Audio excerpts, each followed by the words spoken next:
Muy rápido. Pues muchas gracias a todos por venir. Bienvenidos al tercer desayuno de prensa Tendencias IPM en Energía, que hoy vamos a hablar de la nueva economía de las ciudades. La rehabilitación energética de edificios, la calificación energética, la regeneración del espacio y otros elementos constituyen las bases de una nueva economía de las ciudades como principales centros de consumo de energía y de emisiones de CO2. Pues en este desayuno lo que vamos a hablar son de los últimos desarrollos normativos que se configuran como el punto de partida hacia una nueva manera de entender la economía y la energía en el escenario de nuestras ciudades. Pues a continuación doy paso a Javier García Breva, experto en energía y sostenibilidad. Le conocéis todos perfectamente, ejerció la Dirección General del IDAE en 2004-2005. Desde entonces ha desarrollado toda su carrera profesional y política en profesional y empresarial. Política nada. En el mundo de la energía. Y bueno, estamos aquí porque, como dice él y como digo yo, pues tenemos muchas cosas que decir y estamos encantados de contároslas. Y ya, paso a Javier García Breva. Gracias, África. Bueno, como decía África, es el tercer desayuno. Yo lo que os quiero decir es que las cosas que yo voy a decir están recogidas en el documento que tenéis ahí delante. Es el tercer documento. Los anteriores los podéis ver en la página web de N2E y este también se colgará en la página de N2E pues a partir de hoy o mañana. Os lo digo porque si no conocéis los anteriores, algunas cosas que yo os diga ahora pues os van a resultar a lo mejor desconocidas o no sabéis de qué va. Entonces, los anteriores fundamentalmente se basaban en el análisis de la Directiva de Eficiencia Energética de la Unión Europea, la 2012-27/UE, y la Ley de Rehabilitación que ha sacado adelante este Gobierno, que se publicó en el Boletín Oficial del Estado el 27 de junio. Y entonces en los desayunos anteriores hablamos de estos documentos que son esenciales para entender lo que hoy os vamos a explicar. Como sabéis, en la oficina de Javier García Breva estamos todas las semanas sacando cosas y lo que hacemos es refundir las informaciones que sacamos, sobre todo dándoles una cierta coherencia. En las últimas cosas que hemos hecho, lo que estamos intentando desarrollar es cómo la energía ha sido un elemento, yo iba a decir desconocido por un lado, pero también no tenido en cuenta a la hora del diseño de las ciudades, del diseño de los edificios, del diseño del transporte, cuando las ciudades son a su vez el mayor centro de consumo de energía y de emisiones de CO2. Con lo cual, en un momento de crisis como el actual, se puede leer de dos maneras: qué mal lo hemos hecho o qué gran oportunidad tenemos. La lectura que hacemos nosotros es que qué gran oportunidad tenemos. Porque el haber hecho las cosas de una determinada manera, en este momento lo que nos permite es tener un potencial de eficiencia energética, sobre todo en las ciudades, en la edificación y el transporte, que hace muy posible poner en marcha pues todo lo que es el marco normativo que se ha elaborado en la Unión Europea y el que poquito a poco se empieza a elaborar en el ordenamiento jurídico nacional. La conclusión de todo esto es que, bueno, pues siendo las ciudades el mayor centro de consumo de energía y de emisiones de CO2, la energía va a jugar un papel fundamental en el futuro desarrollo del urbanismo, de la edificación y del transporte. Y por eso lo calificamos como nuevo concepto de ciudad y nuevo concepto de economía de la ciudad. Porque la economía de la ciudad se va a basar fundamentalmente en el desarrollo de nuevas especializaciones productivas centradas en lo que es el desarrollar o explotar el potencial de eficiencia energética en el urbanismo y en el transporte.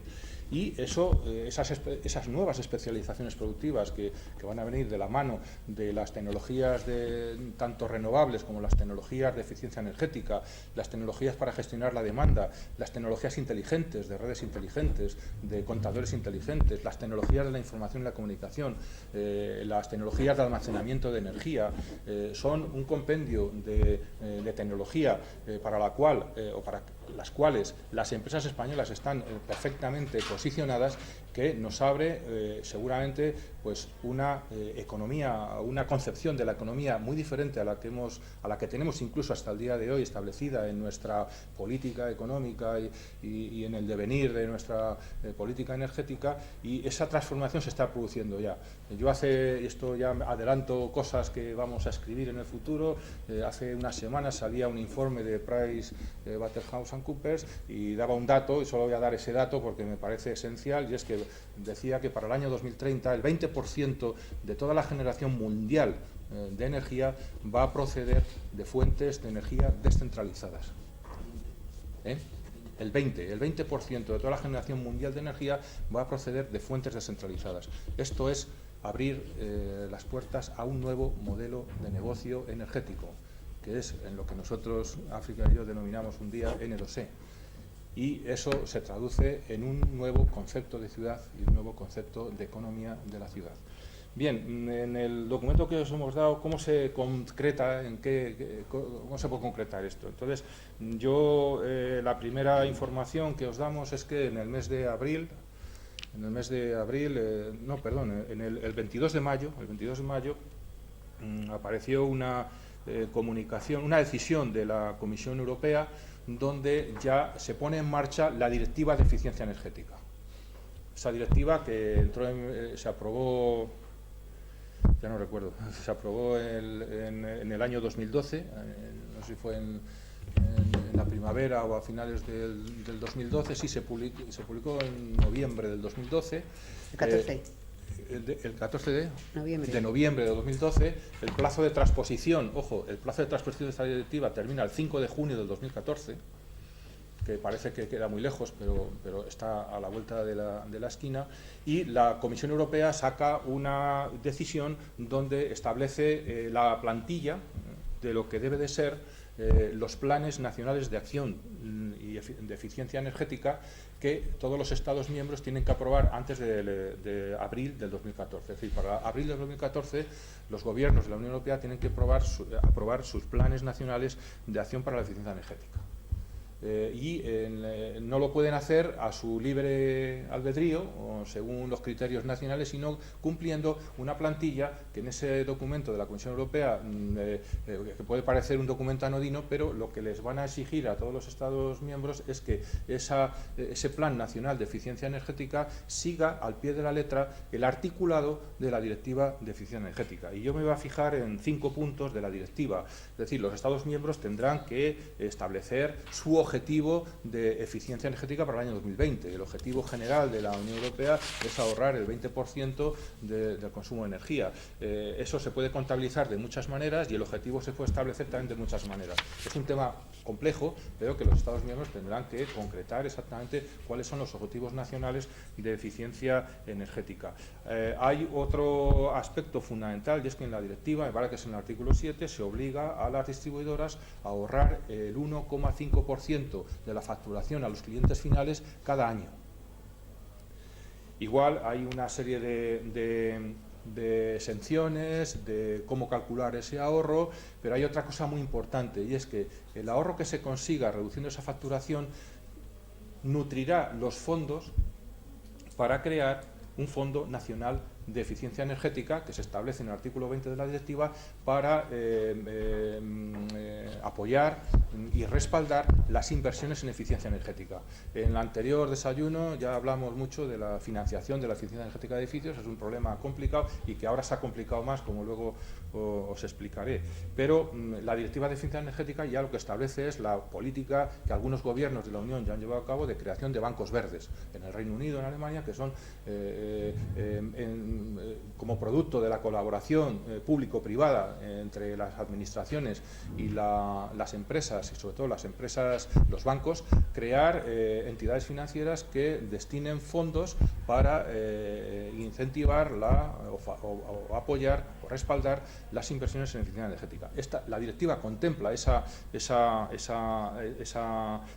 la creación de esas entidades financieras y uno de los recursos que pueden alentar la creación de estas instituciones sería el ahorro de ese 1,5% al año de las distribuidoras.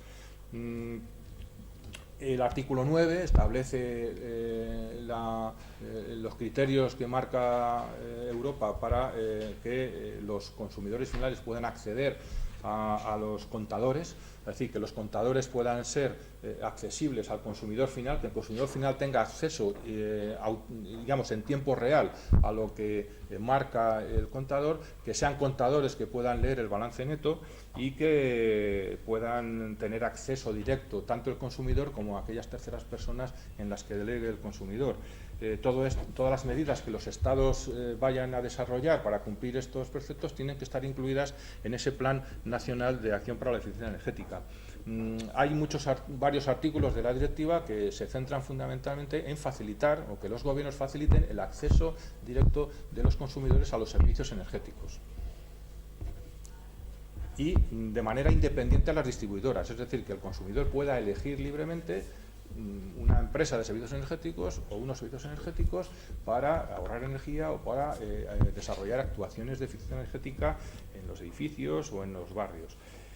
Y luego la parte más importante es que en el artículo 4 de la directiva se establece la obligación a los Estados miembros de que también para abril del 2014, es la fecha que siempre marca la directiva, los gobiernos deberán de elaborar estrategias nacionales de rehabilitación de todo el parque nacional de edificios, tanto públicos como privados. Eso está puesto en el artículo 4 de la directiva y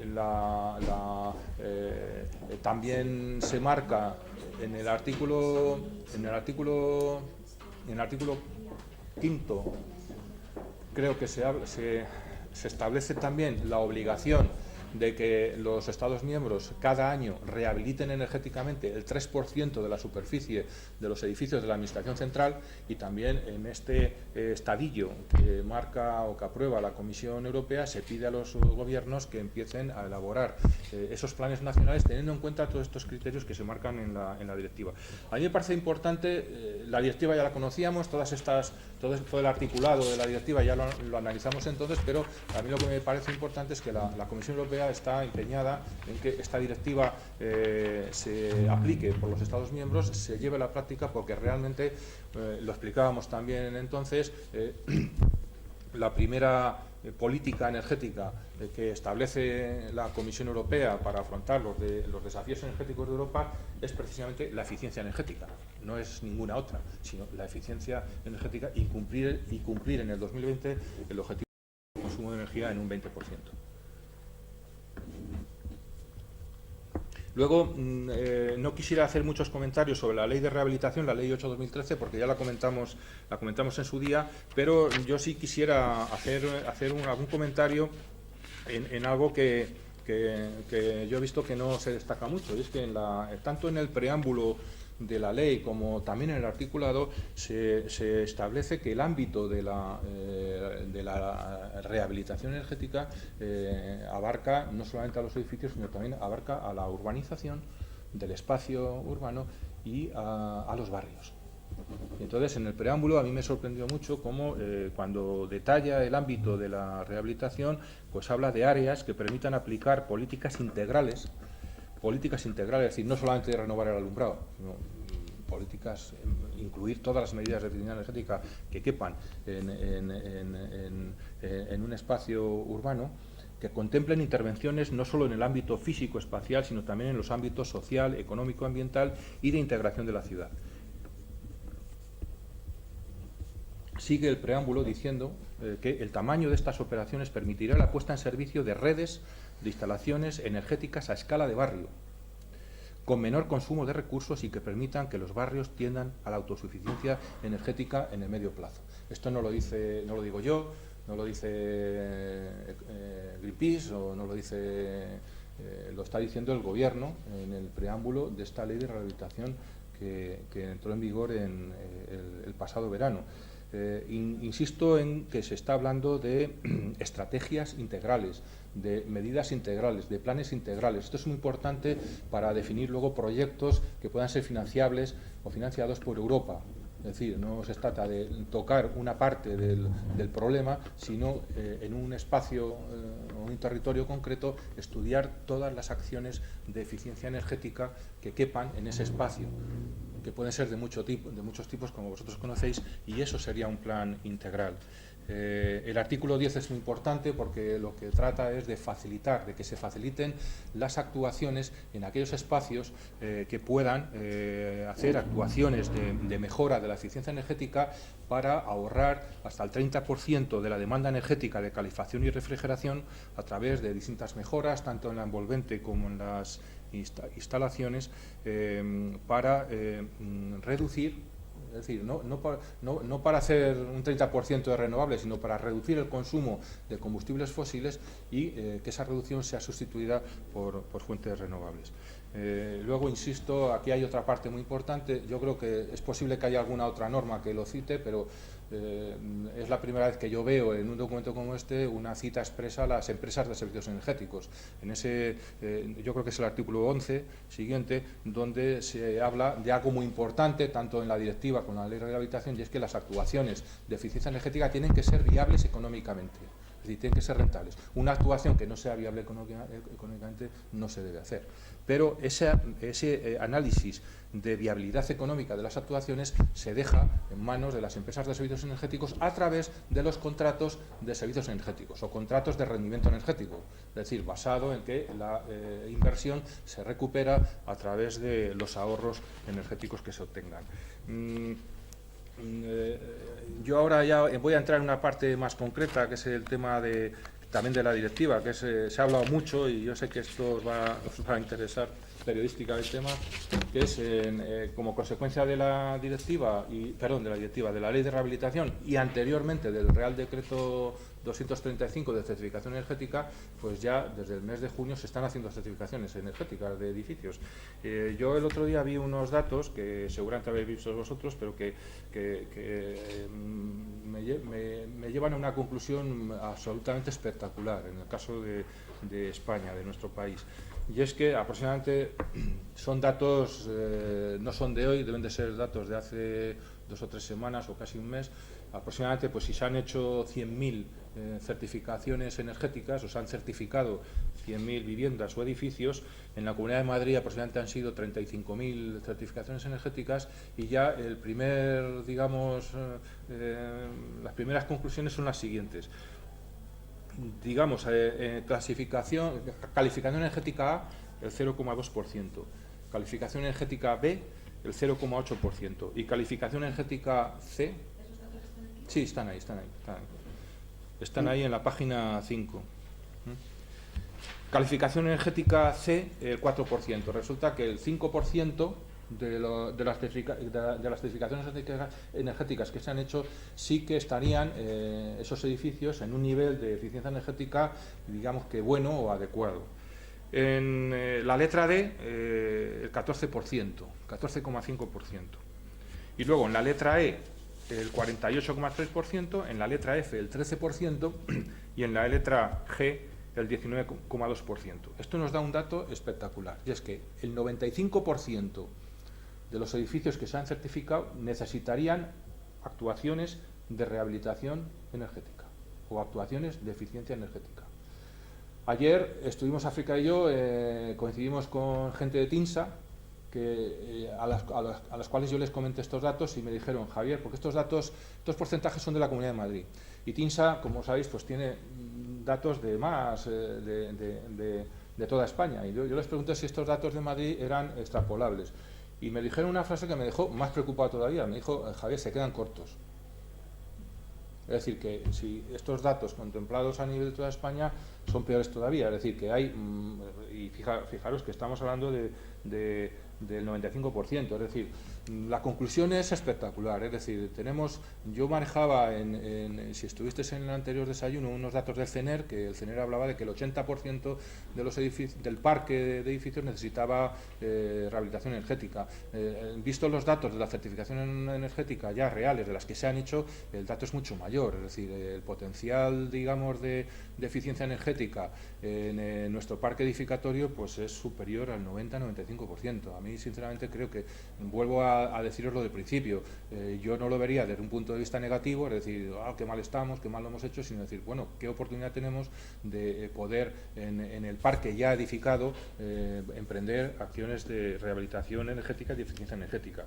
Estos datos también nos dan otra lectura que ya hemos dado, pero que es otro dato que me parece importante, porque yo he leído en algunos comentarios de medios de comunicación concretos, bueno, pues que la certificación energética, tal y como se está aplicando, se ve como un impuesto, como una especie de sobrecoste que se añade a la edificación, incluso algunas veces sin siquiera ver el edificio.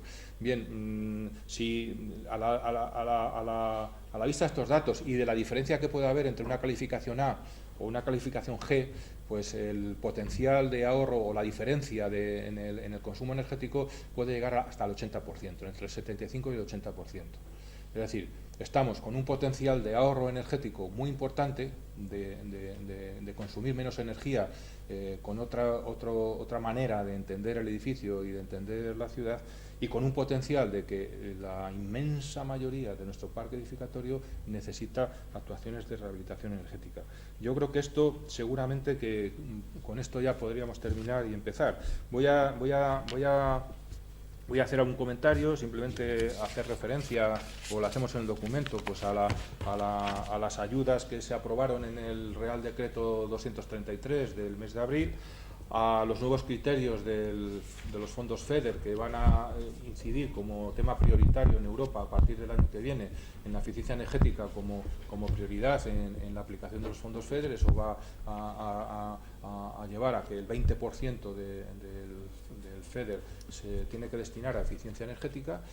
Insisto en un tema clave, Europa, cuando hace esto, lo hace por muchas razones, pero la primera de todas es que considera que la eficiencia energética es innovación tecnológica.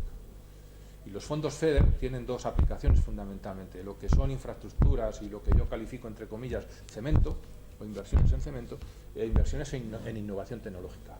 Europa lo que está planteándose es cómo competir en mejores condiciones con las economías como la de Estados Unidos o la de Japón, y ha considerado que la eficiencia energética como factor de innovación tecnológica necesita ser considerada como un factor prioritario a la hora de aplicar los fondos estructurales. Esto para España tiene una importancia clave por dos razones. Yo lo digo ahí con cierta diplomacia, en el sentido de que, en primer lugar, son fondos muy importantes, es decir, pues comparando lo que ha sido el FEDER para España en el actual periodo financiero de la Unión Europea, 2007-2013, si añadimos los importes que España ha podido captar de los programas Horizon o Energía Inteligente, podemos hablar entre 3.000 y 4.000 millones de euros que se podrían destinar a eficiencia energética o a financiar proyectos o respaldar proyectos de eficiencia energética en España en los próximos 7 años.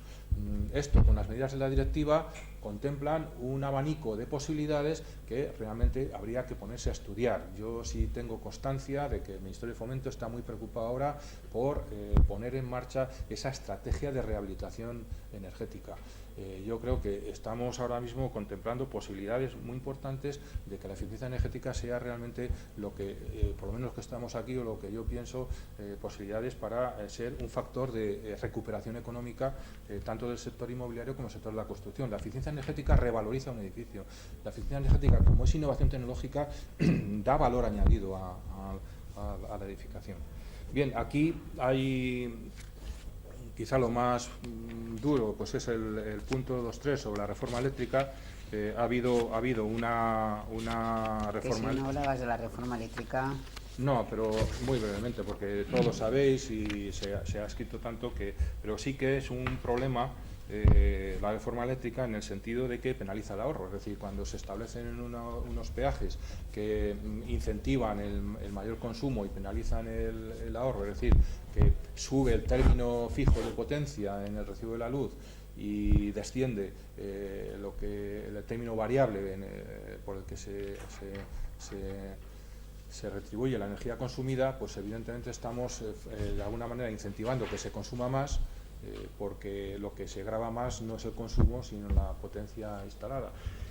evidentemente eso lo que hace, tiene un efecto perverso en el sentido de que hace muy difícil cuando la ley de rehabilitación, la ley 8/2013 o la propia directiva hablan de la viabilidad económica de los proyectos de eficiencia energética, con la tarifa eléctrica pues tenemos un problema, porque ese análisis de viabilidad económica se dispara a más de 10 años. Con lo cual la financiabilidad de los proyectos de eficiencia energética se pone muy cuesta arriba. Este es un elemento, ¿sí? Y respecto a lo que dice la ley, ¿no? Incluye el caso de que se rehabilitarán los barrios dando relevancia al autoconsumo. Sí. Esto está un poco en contra de lo que Claro, claro, es la segunda parte, es decir, cuando a mí me llamó la atención en la ley de rehabilitación el concepto que se establece de autosuficiencia de los barrios, autosuficiencia energética. Evidentemente, yo esto luego lo hablé con gente del Ministerio y me confirmaron, sí, es que la ley de rehabilitación está pensada, su desarrollo está pensado teniendo en cuenta el autoconsumo. Y entonces ellos me manifestaron, por eso nos tememos que la reforma eléctrica puede cargarse el desarrollo de esta ley. O sea, es así. ¿Qué ocurre? Pues que la reforma eléctrica, al gravar en los peajes más el consumo que el ahorro, está haciendo un problema la viabilidad económica de los proyectos de eficiencia. Pero, evidentemente, al establecer un peaje de respaldo mayor al autoconsumo, evidentemente está haciendo que a un consumidor final o a un cliente final no le interese el autoconsumo, porque es que me va a costar un 27% más que coger la energía de la red. Entonces, de alguna manera, son barreras que en este momento pues están ahí, y como yo ya lo he escrito esto, pues cómo se puede entender una contradicción entre una norma que hace un ministerio y otra norma que hace otro ministerio. Pero en fin, esto yo no quiero simplemente ponerlo de manifiesto porque es así y porque es un problema. Sobre todo cuando vuelvo a lo que os comentaba al principio, en el estudio este de PricewaterhouseCoopers, dice cosas muy malas que no las voy a decir, pero yo me voy a lo optimista, a lo positivo, y lo positivo de este informe es que el dato que os daba al principio de que en el año 2030 el 20% de la energía será de origen descentralizado, decía por qué. Y el informe dice 3 razones por las que esto va a pasar, o está pasando ya, y es la primera de ellas es que se están desarrollando las tecnologías de eficiencia energética. En segundo lugar, está haciéndose cada vez más competitiva los módulos fotovoltaicos, con lo cual, de cara al autoconsumo, a la energía descentralizada, en las ciudades la fotovoltaica va a tener un papel, hablo del mundo mundial, va a tener un papel más relevante porque va a ser una tecnología cada vez más competitiva. Y no lo olvidemos que una de las tecnologías fundamentales en este sentido va a ser el almacenamiento de energía. El almacenamiento de energía, lo mismo que las baterías van a representar para el vehículo eléctrico, la fotovoltaica lo va a representar para los edificios. Entonces, dice que la segunda causa va a ser la mayor competitividad de la fotovoltaica, y luego el establecimiento de contadores y de redes inteligentes que hagan que pues la gestión de la demanda se haga de manera más fácil por el consumidor, directamente por el consumidor. Y ahí entramos y ya con esto voy a ir terminando, con lo que va a marcar el cambio, digamos, de modelo energético en el mundo, o por qué la energía descentralizada va a abrirse camino en el mundo, por dos razones. Primero, ese nuevo perfil de consumidor, que es producto de la crisis. Yo el otro día leía en un periódico cómo la psicología del consumidor está cambiando, y eso lo mismo vale para comprar patatas como para gastar la luz o consumir energía. Con lo cual, los supermercados ya están obligados a cambiar todo su modelo de negocio por ese nuevo perfil de consumidor, pero a nivel de consumo de energía, aquí no se quiere cambiar ese perfil. Y eso va a ser un grandísimo error, porque a medida que suba el recibo de la luz o suban los peajes, ya está pasando. Pues la gente dirá, hombre, pues yo voy a rebajar la potencia contratada, o pues yo voy a comprar de manera que mi consumo energético sea el menor posible. Con lo cual, el gran problema de la crisis del sector eléctrico, que es la bajada de la demanda, se va a acentuar. La demanda eléctrica va a seguir bajando. Y ese nuevo perfil de consumidor lo que necesita es ser dueño, o pasar a ser dueño de su consumo energético. y dueño de su contador también, de su contador de electricidad. Este nuevo perfil es el que evidentemente va a imponer pues un nuevo cambio en el modelo de negocio de la energía y en el nuevo modelo de negocio eléctrico. Y evidentemente eso afecta también a la ciudad. Ese nuevo perfil de consumidor hace que el uso de la energía se considere de otra manera. Y ya termino. Hay una última página olvidada, pero que nosotros, yo creo que África y yo vamos a sacar del olvido, que es el impacto socioeconómico del mercado de la eficiencia energética en el horizonte de 2020. Esa última página está sacada de un documento olvidado, pero que se aprobó justo ahora hace un año. Justo ahora hace un año, no, perdón, hace 2 años, en el 2011, joder, no cuento.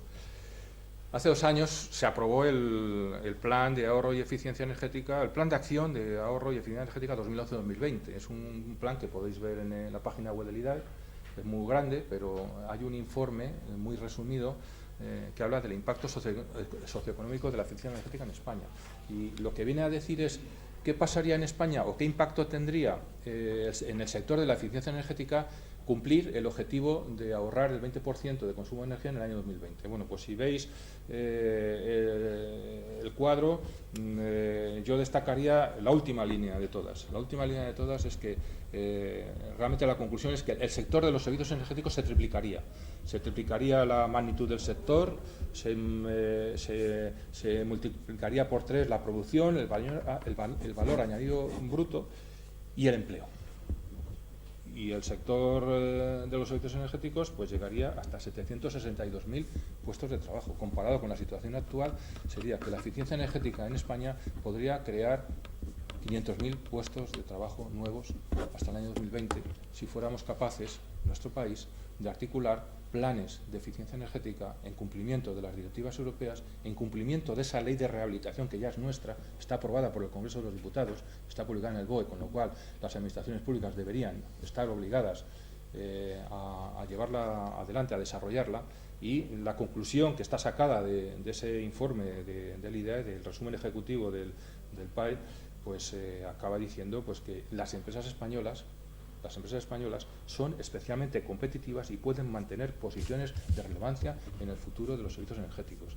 Esta consideración igual no es mía, no es de un trabajo que está hecho incluso por consultoras. Ese trabajo no lo tengo aquí, pero participaron algunas consultoras como Garrigues y otras que están especializadas en temas energéticos, es decir, que no son datos sacados de la manga o para dar un buen titular, sino que representan lo que puede ser el futuro de nuestro país y de la economía de nuestro país, si realmente la misma prioridad que se ha establecido en la normativa europea se trasladara a la política económica española. Ahora ya he terminado y podéis preguntarme lo que queráis. Muy bien, a tiempo. El último desayuno que tuvimos hablaba del riesgo que había de pobreza energética en España. Usted es más optimista, estás hablando de un nuevo perfil de consumidor. Yo no sé si te pesa más ahora mismo esta reforma eléctrica que penaliza el ahorro, penaliza el autoconsumo, o estas directivas o la ley de rehabilitación y regeneración urbana de la que nos has estado hablando, que no solo contempla, como nos has dicho, habla de planes integrales que no solo contemplan el origen de la fuente energética, sino también el ahorro energético, a tener en cuenta pues, aspectos como la movilidad del edificio y demás, que hace que directamente no necesites consumir energía. Yo no sé si puede más esta parte negativa o optimista. No, lo que pasa es que ¿en qué fecha lo hicimos? El 23 de julio. El 23 de julio, yo me acuerdo que... Estábamos de vacaciones casi. Claro, el 23 yo creo que yo estaba todavía con el 23 de julio, la reforma eléctrica. O sea, yo en la cabeza tenía esa contradicción flagrante que se produjo en una semana. El 27 de junio se publica la ley de rehabilitación en el BOE, aprobada por el Congreso y tal, pero su texto yo realmente no lo conocía hasta la primera semana de julio, y justo es la primera semana de julio cuando desde el Ministerio de Industria empiezan a bombardearnos a todo el país con las 800 páginas de toda la reforma eléctrica. Digerir la reforma eléctrica pues nos ha costado 2 o 3 meses, ahora todavía la estamos digiriendo y todavía cuanto más se digiere digamos, más negativa se ve, y no hay más que remitirse a los informes de la Comisión Nacional de Energía, la Comisión Nacional de la Competencia o del propio Consejo de Estado. Yo en aquel momento pues tenía más clara tenía más presente la orden de peajes. La orden de peajes pues realmente fue muy negativa, en el sentido de que la única solución que se quiere darle al déficit tarifario es la recaudatoria, porque el 75% del sistema eléctrico español se financia con los peajes. Con lo cual, es más, yo ahora estoy escuchando cosas que me dejan un poco atónito, porque la ley del sector eléctrico lo que establece es la revisión automática de los peajes. Eso lo que quiere decir es que en el momento en que haya déficit, subida de la luz. O lo pagarán las eléctricas. Las eléctricas tienen una ventaja, es que lo van a trasladar al consumidor automáticamente, con lo cual, aunque yo oigo cosas que dicen que no, estoy convencido que va a subir la luz, pero cataclás, porque la subida automática de los peajes no quiere decir otra cosa. ¿Hay déficit? Pues... Y entonces, en ese momento, a mí lo que más me preocupaba era, porque yo cuando hablaba de pobreza energética estaba pensando en la dependencia energética. Un país que importa el 80 y pico % de la energía que consume es un país pobre. Y yo siempre, la idea que tenía de pobreza energética no es la que los sociólogos, de la que hablan los sociólogos estos días, de que si el 10% de la población o de los hogares no puede pagar el recibo de la luz. Yo, es más, cuando di este desayuno dije, yo nunca creía que iba a tener que hablar de pobreza energética en un país como España, porque es que no se entiende. O sea, que hablemos en España de pobreza energética no se entiende. Eso es que las cosas se han hecho muy mal, que el sistema está fatalmente diseñado y que no es justo, y yo diría que es antisocial, el que la única medida de equilibrar las cuentas del sistema eléctrico sea gravando siempre al consumidor. Porque al consumidor, lo explicaba entonces, se le grava 3 veces, se le grava en los peajes, se le grava en los presupuestos generales del Estado, porque la otra gran medida de la ley del sector eléctrico es que lo que no se financie con los peajes se financiará con los presupuestos generales del Estado. Con lo cual, oiga, a través de los impuestos también se va a gravar al consumidor, y la tercera vía de gravar al consumidor es impidiéndole la eficiencia energética. Y entonces, yo cuando os digo que me quedo con el lado bueno, es porque yo empiezo a detectar un hecho, y esto yo en julio no lo sabía, ni África ni yo lo sabíamos, un hecho, y es que la reforma eléctrica va a cambiar el perfil del consumidor, ya lo he dicho antes. Como lo está cambiando, para comprar patatas lo va a cambiar para consumir electricidad. Y eso, las eléctricas se van a encontrar con un consumidor más exigente, con un consumidor más crítico, o con un consumidor que va a exigir más. Y eso va a abrir posibilidades que a lo mejor pues antes no estaban. Yo le he seguido dando vueltas a la ley de rehabilitación después de aquella rueda de prensa que dijimos, pues me llamaron del Ministerio de Fomento. Y yo pensaba que me van a decir, no, estaban pues muy preocupados porque coincidían con el análisis que habíamos hecho de la contradicción entre la reforma eléctrica y la ley de rehabilitación, y incluso me dijeron, oye, que queremos hablar contigo y tal. Es decir, y que estaban trabajando en esa estrategia de rehabilitación. Entonces, yo, cuando no es que esté ni más optimista ni más pesimista, el problema, yo siempre estaré pesimista, pero yo creo que ahora hay elementos encima de la mesa. Es decir, cuando ayer a un ministro de España desde Bruselas le llaman lo que le llamaron, pues quiere decirse que hay elementos ahora mismo que van a pesar, o van a empezar a pesar en determinadas decisiones empresariales. Yo no creo que la sociedad se quede inane cuando nos carguen la factura de Castor. No creo, porque es que eso ya sería el colmo y la demostración de lo que os estoy diciendo. A partir de ahí, si en el mundo avanza la generación descentralizada, en este país, más pronto o más tarde...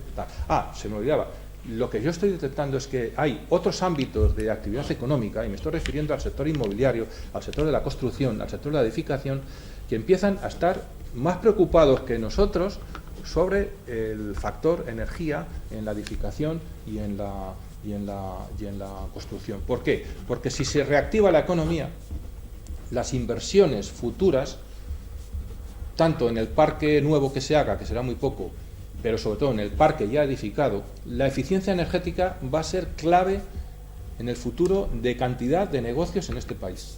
Y el que no tenga una buena calificación energética, ni comprará, ni venderá, ni alquilará, ni nada de nada.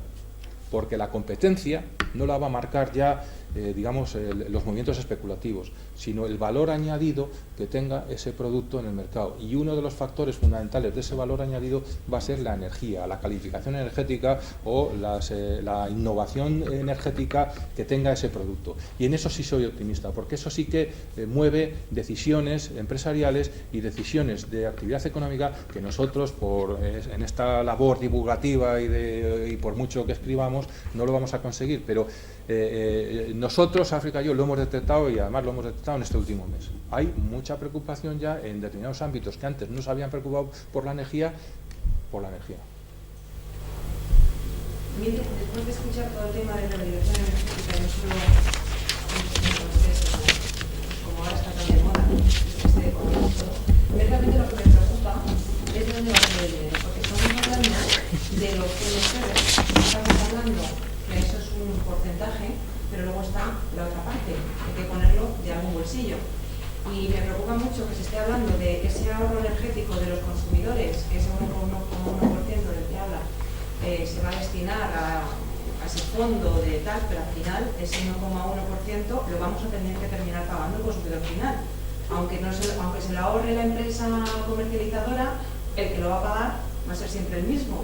Y a mí me preocupa que al final el sector inmobiliario y el sector de la construcción es una duda que tengo, que de todo lo que estoy escuchando y de todo lo que la gente está pendiente, al final, ¿quién va a sacar beneficio de esto? Y a mí solo se me ocurre el sector de la construcción, que como no veo otra opción, porque ya se ha enladrillado en toda España, pues vamos entonces ahora a rehabilitar lo que ya hemos construido y buscamos otro nicho de negocio. Pero al final es que el dinero termina siempre en el mismo sector. Es una duda que yo siempre tengo, que saca, que de dónde se saca ese dinero si no es al final del ciudadano medio, que siempre sale de ahí. No, este es un tema que no vamos a resolver aquí, ni yo te puedo dar la respuesta, porque es un tema muy complicado por lo que te he explicado, por los peajes. Por una razón, porque en la ley de rehabilitación, en ese artículo 11 me parece que es, se dice lo mismo que la directiva de eficiencia energética, es decir, la financiación en principio se tiene que obtener por los contratos de servicios energéticos. El contrato de servicios energéticos es que si yo o tú en tu edificio con determinadas medidas de ahorro y eficiencia vas a reducir, porque estamos hablando de potenciales de reducción del consumo de energía muy importantes, y eso es la clave del negocio. Si yo con una serie de actuaciones consigo que tú reduzcas tu factura energética en un 30, en un 20, en un 25, en un 40%, yo voy a recuperar la inversión con esos ahorros en un contrato de rendimiento energético durante X años. Al cabo de esos años yo recupero la inversión y tú te quedas con las actuaciones que se hayan hecho. ¿Qué ocurre? Pues que ese contrato de servicios energéticos con unos peajes donde se grava más la potencia que tienes contratada, que es el consumo de energía, la recuperación de esa inversión se dispara a más de 10 años. ¿Qué ocurre? Cuando la empresa de servicios energéticos, a no ser que tenga mucho dinero, lo financie con recursos propios, pues vale, pero tampoco va a valer, porque cualquier entidad financiera, cualquier análisis financiero, en cuanto se te vaya de 10 años, no merece la pena. Entonces, el gran problema no es que haya o no haya dinero, sino que la financiabilidad o el análisis de esa financiación pues no sale con los peajes que se han aprobado. ¿Qué ocurre? Pues que esta es una situación al día de hoy. Habrá que yo con la gente con la que hablo, digo, oye, pues si hay un ministerio que está por la labor, habrá que hablar con el ministerio. Pero en un escenario en el que no haya peajes, ¿de dónde sale ese dinero? Aparte de los fondos del ciudadano. No. Vamos a ver. Es decir, tú pagas un recibo. O sea, la gente piensa que cuando tú haces una inversión en eficiencia energética, el ahorro que obtienes no es solamente para el recibo de la luz de ese mes. Ese ahorro es para toda la vida útil o periodo de vida útil del edificio. Es decir, si tú tienes un edificio que tiene una vida útil de 30 años, ese ahorro que tú tienes en el recibo de la luz de hoy, que vas a hacer la actuación, ese ahorro se va a mantener durante los 20 o 30 años. Entonces, esa es la condición en la que se puede hacer un plan financiero donde es decir, si se obtiene un 50% de ahorros, evidentemente los primeros años ese ahorro me lo quedo yo para recuperar la inversión, y al cabo de un determinado tiempo pues tú te quedas con la mitad, yo con la otra mitad, y al cabo de otro determinado tiempo tú te quedas con todo y yo ya he recuperado la inversión. Esa es la filosofía de los contratos de rendimiento energético. Eso es la experiencia, digamos, piloto que se toma como modelo a la hora de hacer la directiva de eficiencia energética, y eso se ha copiado en la ley de rehabilitación. En ese artículo 11, lo he leído antes, se describe el contrato, es decir, dice que más o menos que las empresas de residuos energéticos podrán hacer esa evaluación o análisis económico de la viabilidad de la inversión en eficiencia energética, incorporándose al negocio, digamos, a ejecutar la inversión a través de los ahorros que se van a obtener. Es un poquito complicado, pero yo me acuerdo cuando estaba en el IDAE, de esto no se hablaban de los frigoríficos. Y entonces el frigorífico con etiquetado A en aquel momento costaba un 30% más que un frigorífico convencional. Y entonces, claro, cuando una pareja de novios iba a casarse, iba a comprarse el frigorífico, pues claro, compraba el convencional, porque el otro le costaba un 30% más. Y entonces yo, ingenuo de mí, le explicaba, ya, pero es que una inversión en eficiencia energética, ese ahorro del 30% no es el precio del frigorífico, es ese 30% multiplicado por toda la vida útil del frigorífico, que eran 15 años. Y entonces sacabas el ahorro energético del frigorífico durante los 15 años, y claro, y evidentemente el ahorro era infinitamente superior al incremento de la factura. Pero claro, la mentalidad del consumidor, vuelvo al perfil del consumidor, primero es cortoplacista. Es decir, oiga, yo necesito comprar el frigorífico hoy y no me voy a gastar un 30% más porque es una barbaridad. Hombre, ¿qué ha pasado en este caso concreto? ¿Qué es lo que va a pasar con los edificios? No pongo el ejemplo de frigoríficos por hacer una broma. En el año 2004 era muy difícil encontrar un frigorífico etiquetado A. Ahora ya los tienes, no los hay que no sean de etiquetado A, plus. Y ya no hay diferencias de precio, con lo cual, con los edificios, a mí me gusta hablar de edificios, no solo de viviendas, edificios, va a pasar lo mismo. Ahora mismo es parece, siempre viene el que dice, no, es que esto es un sobrecoste, era lo que decían los arquitectos hace 10 años. Ahora, yo el otro día estuvimos en una reunión de arquitectos y están más interesados que nunca por la energía y por el uso de la energía y la utilización de la energía. Y ese cambio, que ya no solamente es el perfil, no estamos hablando del cambio del perfil de consumidor, sino el cambio de perfil de profesionales que antes no habían caído en la cuenta de esto y ahora sí han caído. ¿Por qué? Por un dato que dábamos en el informe anterior, es que el coste de explotación de un edificio, el 30% del coste de explotación de un edificio es la energía. Con la marcha que llevamos, eso no va a seguir nada más que subiendo, con lo cual a una empresa ya esos costes energéticos se les hacen insostenibles, con lo cual hay que bajar esos costes de explotación de la energía y solo te queda la eficiencia energética. Ahora, hoy no resolvemos aquí el problema de la financiación, porque es un problema muy complicado y que la reforma eléctrica lo ha hecho mucho más complicado. Porque claro, yo lo digo y me parece, en una economía racional, prescindir del ahorro de energía, o sea, que en la reforma eléctrica, en esas 800 páginas de la reforma eléctrica, el ahorro de energía no aparezca, eso no es de un país moderno. No es de un país moderno. Y mucho menos de una economía moderna. Y una economía moderna que no sea eficiente, y no solamente hablo de energía, hablo del agua, por ejemplo, de los alimentos, una economía que no sea eficiente con sus recursos, es una economía que acabará con crisis energéticas, con crisis alimentarias, con crisis ambientales, etcétera, etcétera, etcétera. Y yo creo que ahí hay una ceguera que impide ver lo que hay detrás. Y lo que hay detrás, oiga, que aquí no vamos a vivir solamente el semestre o el trimestre que nos queda del 2013, ni el primer semestre del 2014 o el segundo. Aquí vamos a vivir muchos años y con generaciones que vendrán detrás de nosotros. Y de alguna manera lo que se está estableciendo es una barrera para el futuro, ¿no? Un futuro que no sea eficiente en el uso de los recursos, pues es una barbaridad desde el punto de vista de economía racional. Aunque no vayamos a hablar aquí el problema de la financiación, ¿te parecen modelos como planes como el Climasol, que aunque se refiere solamente al sector hotelero,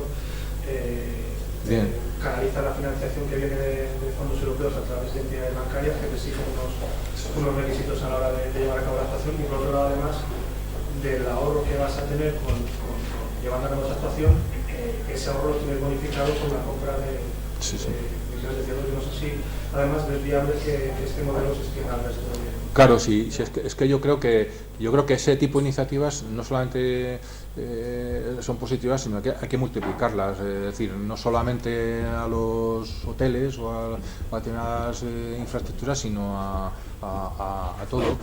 Ahí el problema, pues es que para mí, fijaros, no es tanto un problema de dinero. Es un problema de dinero, pero no es tanto, la solución no depende tanto de que sea un problema de dinero como un problema de prioridades. Es decir, a mí lo que tú dices me parece muy bien. Ahora, mientras sea una experiencia aislada, a mí no me convence. Y sobre todo, que no sea una prioridad de la política del Ministerio de Industria o del Ministerio de Economía o del Gobierno. Es decir, yo siempre he echado en falta, o sea, yo me acuerdo cuando los japoneses llegan al Consejo de Ministros de Japón y dicen todos los ministros sin corbata. Y todos los edificios de la administración pública a baja temperatura, o los termostatos a bajar. Habían tenido un accidente, habían tenido de Fukushima, se habían quedado sin electricidad en el país, y dice, ahorrar energía. Entonces sale primero el ministro y tal, o que llegan los ministros de Dinamarca y van en bicicleta al Consejo de Ministros. Son chorradas, pero ¿qué están indicando? ¿Qué es prioritario? Es decir, yo cuando leo los documentos de la Comisión Europea, lo que más me gusta es que entre las prioridades de la política energética de la Unión Europea está la eficiencia energética. La prioridad máxima de Bruselas en energía es reducir la factura de las importaciones de gas y de petróleo. Ese es el primer desafío. El segundo, reducir los precios de la energía. Y luego, cuando dice la Comisión Europea, ¿y cómo lo vamos a hacer? La primera política, eficiencia energética. Entonces, mientras sean actuaciones aisladas, yo te digo que sí, que son muy buenas y tal. Ahora, todo eso, si no se mete en un envoltorio más general, en el sentido de un plan, como dice, yo espero que el Gobierno de España a lo largo del año 2014 elabore primero el Plan Nacional de Eficiencia Energética, de Acción de Eficiencia Energética, como manda la directiva, y elabore la Estrategia Nacional de Rehabilitación. Entonces, cuando yo vea que la prioridad, la eficiencia energética forma parte de las prioridades de un buen gobierno, entonces sí que te diré que por ahí sí. Porque entonces ya no solamente hablaremos de un plan para hoteles, hablaremos de un plan para edificios. Pero claro, bueno, no quiero hablar de planes de edificios de la administración pública, porque ya hemos tenido suficiente experiencia fracasada como para anunciar una nueva. Pero tendría que haber una prioridad de la eficiencia energética en la política económica y en la política energética. Y eso hoy por hoy, pues evidentemente, yo creo que estamos lejos de verlo. Lo acabo de decir, para todas las cosas hay que creer en ellas. Lo que has comentado de Japón, pues Manuel Canales desde el año 2001 ya nos obligaba a ir sin corbata en verano. Pero no es ninguna cosa nueva. Eso es así, pero porque estábamos en una empresa que creía totalmente en la eficiencia y creía en todas esas cosas. Y en 2002-2003 compró empresas y empezó a hacer energía renovable en todo el mundo. Yo estoy absolutamente todo de acuerdo con lo que ha dicho Javier. Yo sé que tú lo vas a decir, pero yo lo digo, la ley del sector eléctrico es una ley tramposa. Entonces hay que decirlo claramente. Efectivamente, en el preámbulo sí que habla de la sostenibilidad, sí que habla de las energías renovables y sí que habla del autoconsumo, lo habla en 3 páginas. Y a partir de ahí se lo carga con números. Es así. Entonces, de hecho, el autoconsumo dicho tal cual, nunca lo estuvimos después de una reunión con un señor de la Dirección de Energía, claramente claramente, se ha puesto numéricamente con un peaje de respaldo para que no sea. Sí.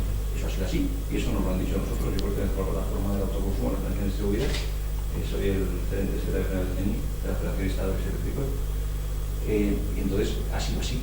Entonces, en la parte esa de luego soy muy pesimista, a pesar de que ayer estuvimos con la directora de arquitectura, con la Pilar Martín, reunidos, y ella es totalmente optimista. Aunque reconoce que su vida es paralela totalmente a la del ministro Soria, sí. Paralela que no se encontrará de momento. Dicho esto, y a la pregunta que decían por ahí del tema económico, totalmente de acuerdo contigo. O sea, al final las empresas de servicios energéticos van a ser constructoras, la mayoría. Y evidentemente quieren entrar en este negocio y evidentemente van a entrar. ¿Y el dinero que se lo va a quedar? Pues hombre, cuando acabe de pagarse todo, se lo quedarán los propietarios de los edificios, sin duda, porque se lo ahorran. Mientras tanto se van a quedar las eléctricas, porque no entran los peajes, y las empresas de servicios energéticos, que aunque desde algunos sectores empresariales intentaremos que no sean solo contratistas, constructoras o exconstructoras con titular de ese, intentaremos que sean también otro tipo de empresas, mayoritariamente van a ser esas. Porque realmente, por decirlo de alguna forma suave y coloquial, la alegría que tenía ayer doña Pilar Martínez transmitía claramente la alegría que tiene todo el sector de la construcción porque se le abre la puerta de un nuevo negocio. Alegría totalmente coyuntural. Les pasa porque se les ha acabado el cemento y el ladrillo, sin ninguna duda, porque evidentemente los arquitectos tenían tu razón. Los arquitectos hace 10 años no, hace 4 años les daba igual, se le traía al país totalmente un certificado de eficiencia energética cuando ahora están metidos todos como locos en ello, porque evidentemente tienen que hacerlo porque no les queda otro. Es así. Sí, pero que... Es así. Eso es la realidad de este país. La realidad de este país es que primero no hay ningún plan de nada. Y es todo absolutamente coyuntural. Es coyuntural que se saque una reforma del sector eléctrico de 900 páginas, que es un auténtico jeroglífico, aposta, dictado por la gran distribuidora de electricidad, por un lado, y por otro lado, es coyuntural totalmente que la Dirección de Arquitectura, en el suelo y urbanismo, estén ahora seguramente encantados de que la eficiencia energética va a ser la salida de este país. Dicho esto, yo soy muy optimista porque los empresarios instaladores de electricidad y telecomunicaciones pensamos que con todo esto y con el tiempo conseguiremos salir un poco de todo este bache en el que estamos todos metidos, ¿no? En el aspecto positivo, por ejemplo, de la reunión de ayer, doña Pilar Martínez nos indicó que la única estabilidad que tenemos en el caso de, porque hablamos también de autoconsumo, porque como sabes, en la ley del 27, publicada el 27 de junio, la 8/2013, se dice claramente el poder público apoyará la aplicación de energías renovables para el consumo propio de los edificios. Lo dice, vamos. Que sí, que ya lo dijimos en julio. De una manera clara. Entonces, claro, ahí venía la pregunta ayer de Pilar Martínez. ¿Y que cuando de esa Soria de qué hablas? Pues claro, evidentemente. Pero es que no se hablan. Los ministerios son compartimentos estancos. Entonces no hay una... se pueden ver en el Consejo de Ministros, bueno, no los ministros, pero yo la experiencia personal que tengo, pero no solo a nivel central, sino de las autonomías. Normalmente las consejerías y los ministerios funcionan como compartimentos estancos, es decir, no se filtran, oye, voy a sacar esta ley, a ver qué te parece, no, cada uno va a su bola. Entonces, claro, por eso surgen estas contradicciones. No es que lo hayan preparado o mira qué ley ha sacado Fomento, y encima van y a mí lo que me gusta de esa ley es que está aprobada por el Congreso de los Diputados, o sea que no es una ley.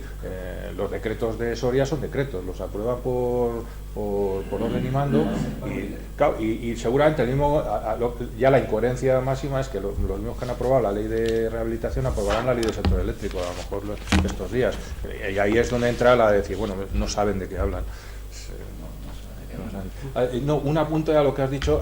Hay un elemento del que no hablamos nunca, pero que es la clave del tema y que tiene que ver con el dinero, que es la fiscalidad.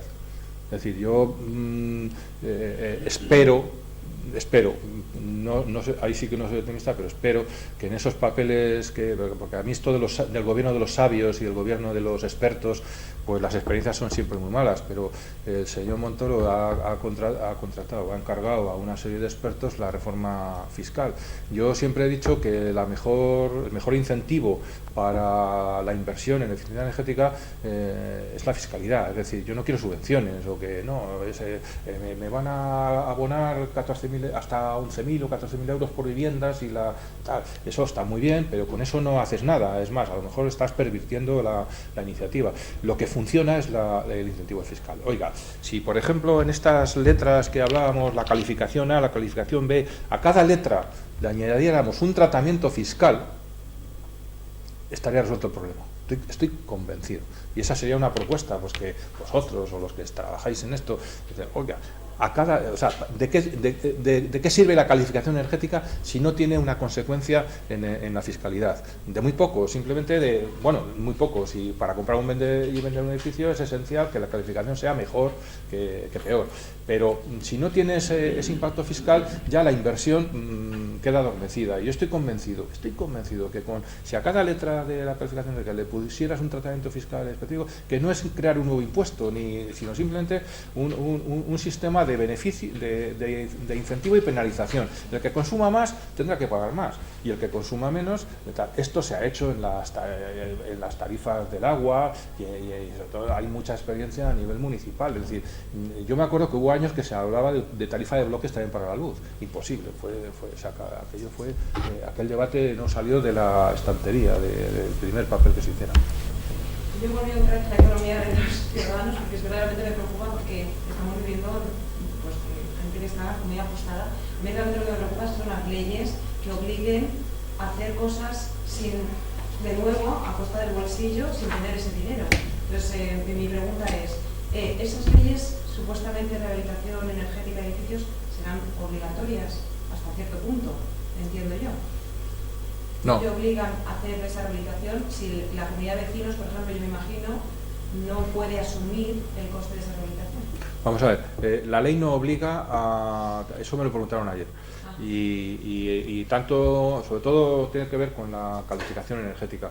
La ley no obliga a que un edificio tenga, o a que tu edificio tenga determinada calificación energética.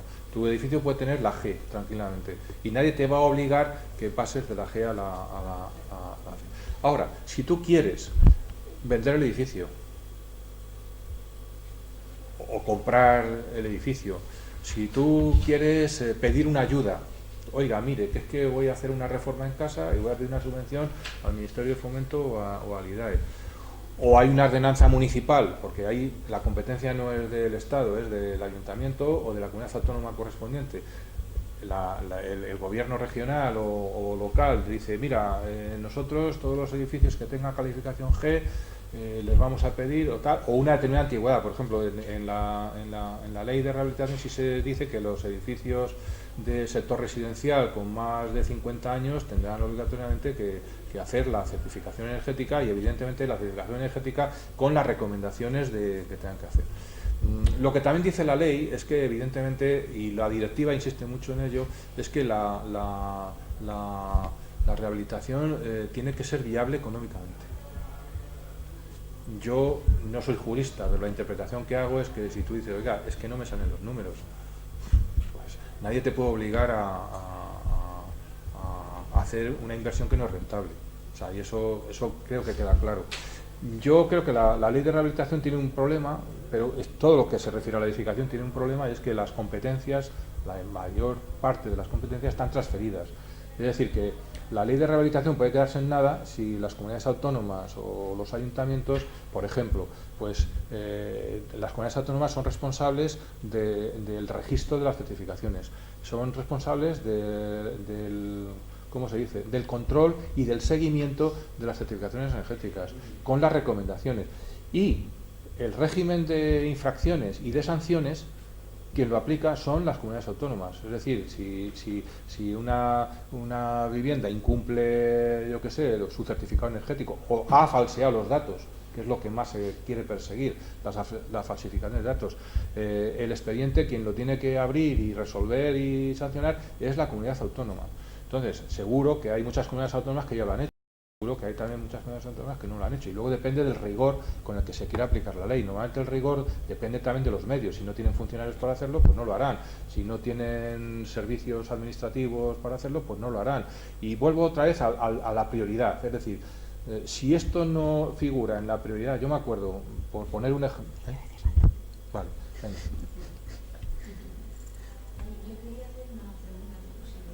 Sí, Bueno, sí. No, puedes. Pero si es ya un poquito más breve. Solo de concepto, o sea, como se oye mucho hablar del fenómeno de las Smart Cities, que hay un montón de empresas metidas y cada una de ellas aporta algo distinto. Mi pregunta es si todo lo que viene aquí a nivel de normas, de legislación, es como la base para el desarrollo de esas ciudades del futuro, ciudades inteligentes, o son cosas diferentes. Es que no me acabo yo de aclarar mucho con eso. Yo ahí estoy como tú. Sí. Yo hace poco leí unas declaraciones, no sé de quién eran, de que con esto de las Smart Cities se ha hecho mucha propaganda y al final es una manera de salir en los periódicos y de vender humo sin tal, ¿eh? Yo es una manifestación, es que no sé si lo hacía... No digas la fuente, que yo sé quién es. Sí, Sí, pues sí. No recuerdo ahora. No. Quién fue. Pero es que yo además lo he visto escrito en algún, no sé si, yo creo que era incluso algún alcalde o algún responsable municipal que dijo, joder, con esto, sí, ya sé dónde. Ya. No. Bueno. Me lo contaron en A Coruña, gente del Ayuntamiento de A Coruña. Ya está. En fin, con esto de la Smart City, pues había mucha tal y mucho arroz y poco pollo. Entonces, yo creo que en la ley de rehabilitación y en todo lo que se está hablando de eficiencia energética no se ha introducido todavía, yo por lo menos en la ley, si vosotros la habéis leído mejor me corregís, pero yo no he advertido todavía ningún elemento de redes inteligentes, de una cosa que yo he citado así de pasada, pero que ya hablaremos en un próximo desayuno, del almacenamiento de energía, de contadores inteligentes. Solo habla la directiva en su artículo 9, aquí no se habla nada de eso. Yo he pedido información sobre contadores a alguna eléctrica y en privado me dicen, o sea, mientras el consumidor no pueda acceder directamente a su contador, todo lo que te cuenten es historias para no dormir. Entonces yo creo que todavía no se ha dado el paso, porque claro, el paso siguiente es decir, oiga, yo he obtenido ya un nivel de eficiencia energética importante, ¿cómo puedo avanzar más? Porque el objetivo, y lo dice la ley de rehabilitación, que tiene luego una norma que ha sido la actualización del Código Técnico de Edificación, y en la orden de actualización del Código Técnico de Edificación se habla claramente, y eso que lo haga el Ministerio de Fomento a mí me parece una excelente noticia, habla ya de edificios, del concepto de edificios de consumo de energía casi nulo. Es decir, la ley de rehabilitación y la actualización del Código Técnico de Edificación persiguen un objetivo, que es cumplir el objetivo de la Directiva de Eficiencia Energética de Edificios, de llegar al año 2020 y 2018 en el que toda la nueva edificación, y yo añado, y la edificación existente tendrá que intentar llegar al concepto de edificios de consumo de energía casi nulo. ¿Eso qué quiere decir? Que ya avanzamos a la letra A.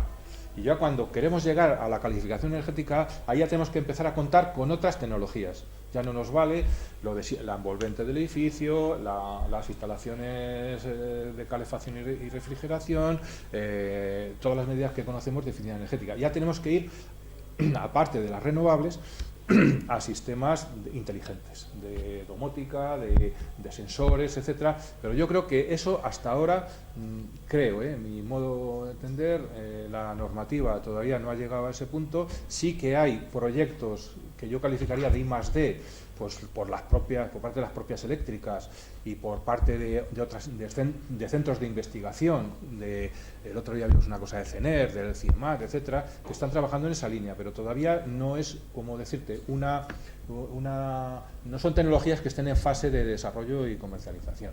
Ahora, que el futuro va a ir hacia ahí, la directiva lo dice, la directiva de eficiencia energética añade ya redes inteligentes y contadores inteligentes. Ahora, yo creo que en este momento todavía está en una fase, yo diría que previa. Yo te puedo decir que hace 25 años que en España se hablaba de edificios inteligentes. En Madrid conozco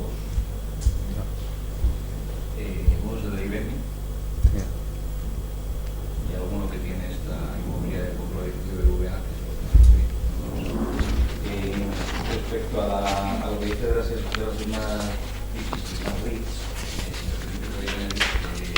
creo que dices cosas importantísimas que no suceden, por lo cual es muy difícil que se más. Por supuesto, la voluntad de la legislación. Sobre todo el tema de las empresas distribuidoras tienen que entrar en todo eso y tienen que entrar de verdad. Y de momento están efectivamente viendo cómo. El tema de la acumulación está muy complicado y si no hay un desarrollo claro de todo el tema de recarga de coches eléctricos y coches eléctricos no funciona, que sería una forma de regular en este momento. La batería de los coches eléctricos, cargas, y si tú como propietario de ese vehículo no te importa recargarlo por la noche, porque no utilizas todo el día, aportas a la red y hay una función, aprovechando las tarifas. Y yo creo que por último y más importante, si no se apoya realmente a las energías renovables, no puede haber generación distribuida, que al final es tener generación cerca del punto de consumo. Podría ser fotovoltaica en este momento, tampoco hay muchas más tecnologías para poner, salvo en polígonos industriales determinados, poner molinos o poner otro tipo de... Y sin ese apoyo, evidentemente, no puede haber generación distribuida, a lo mejor las ciudades no tienen tiempo, pero todavía nos queda un poco. Yo tengo que cortar aquí. De todas formas, ahora va a haber un pequeño cóctel refrigerio y Javier sigue pues atendiendo vuestras preguntas y muchas gracias a todos por venir y bueno, os esperamos en el próximo desayuno. Va a haber una nota de prensa, la prepararemos porque bueno, no la preparamos nunca con antelación porque nunca sabemos exactamente qué vamos a decir o cuál es realmente el interés que ha despertado, o sea, cuál ha sido realmente vuestro foco de interés. La nota de prensa la distribuiremos esta tarde o mañana y bueno, pues las principales conclusiones de este evento y bueno, pues aprovecho la oportunidad pues para daros a todos las gracias y vernos en próximos encuentros. Pues muchas gracias. Muchas gracias.